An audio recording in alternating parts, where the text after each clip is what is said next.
बिस्मिल्लाहिर्रहमानिर्रहीम। इश्क का नाम सुनकर कुछ अज़हान रूमानी तसव्वुरात की तरफ चले जाते हैं और उनके नज़दीक खूबसूरत चेहरों और शोख व शरीर जवानियों में महव होना ही इश्क है। हालांकि इल्म तसव्वुफ़ से ताल्लुक़ रखने वाले इस इश्क को ज़रा भर अहमियत नहीं देते, क्योंकि इम्तदाद ज़माना के साथ साथ हुस्न ढल जाता है, खूबसूरती ख़त्म हो जाती है और तमाम आर्जी रौनकें चली जाती हैं। उरफा तो ज़ात इलाही से इश्क रखते हैं जो हमेशा ही दाइमो कायम रहता है और ताअबद रहेगा। ईरान के मशहूर शायर जनाब हाफिज़ शिराज़ी अपने शार में कहते हैं कि फ़रिश्तों को क्या ख़बर कि इश्क क्या होता है। अगर इश्क को अमली तौर पर देखना है तो औलादे आदम में देखिए।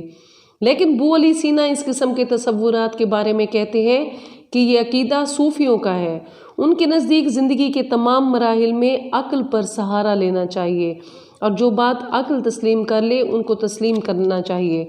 अलबत्ता अल्लाह ताला ने इंसान को अक्ल, इश्क, मोहब्बत, अदालत, खिदमत, इबादत और आज़ादी वगैरह जैसी नेमतों से नवाजा है और ये चीज़ें बाकमाल शख्स में बदरजा अतम मौजूद होती हैं। जो जो अमल तरक्की करता जाता है इंसान की शख्सियत में निखार पैदा होता है। हुस्न व किरदार से वो इतना साफ़ व शफाफ हो जाता है कि अल्लाह की मलकूती मखलूक उसकी अज़मतों और रिफ़तों को देखकर रश्क करती हुई नज़र आती है। बस इन्हीं आला और साफ़ और आला कमालात की बदौलत जो हज़रत अली अलैहिस्सलाम की ज़ात में मौजूद है वह ऐसी बुलंदियों पर फाइज़ है जहाँ पहुँचते पहुँचते अकीदा और अमल के पाँव थक जाते हैं। नहजुल बलागा में है कि मुझ में याराए ज़ब्त कहाँ कि उसके बारे में कुछ कह सकूं।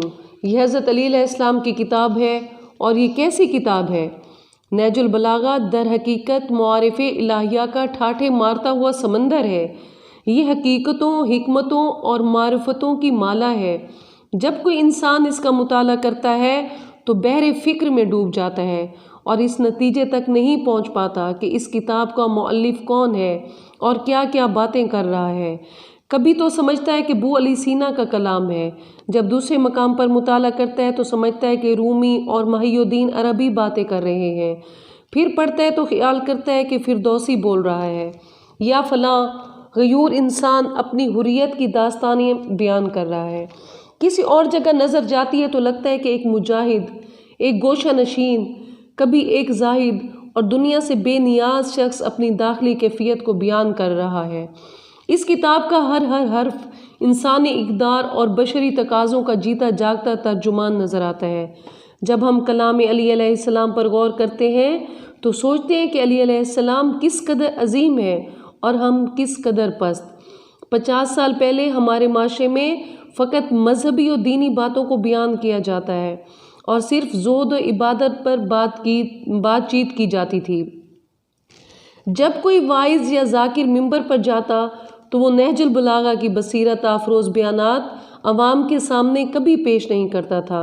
अगर कुछ खुतबे बयान किए जाते थे तो वो पहले 20 खुतबे जिसमें ज़ुहद व तक़वा का तज़किरा मौजूद होता, मसलन इस किस्म का खुतबा पढ़ा जाता कि ए लोगो, ये दुनिया गुज़रगाह है और आखिरत जाए करार। इस राह गुज़र से अपनी मंजिल के लिए तोशा उठा लो। इस किस्म के खुतबों के सिवा कुछ बयान नहीं किया जाता था।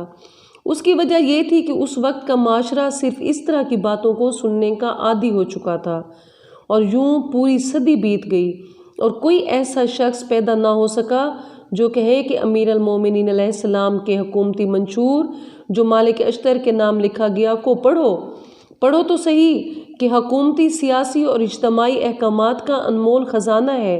दरहकीकत ऐसे ज़हन ही पैदा ना हुए जो नहजुल बलागा के खुतबों की असर आफरीनियों को अपने अंदर महफूज कर सकें। तमाम वो लोग जो गिरने के बाद खड़े हो गए, उन्होंने अपने पाँव नहीं अपने ख्यालात बदले। हज़रत अली अलैहिस्सलाम का इरशाद गिरामी है, मैंने रसूलुल्लाह सल्लल्लाहु अलैहि वसल्लम को कई मौक़ों पर फरमाते सुना है कि इस कौम में पाकीज़गी नहीं आ सकती जिसमें कमज़ोरों को ताकतवरों से हक नहीं दिलाया जाता।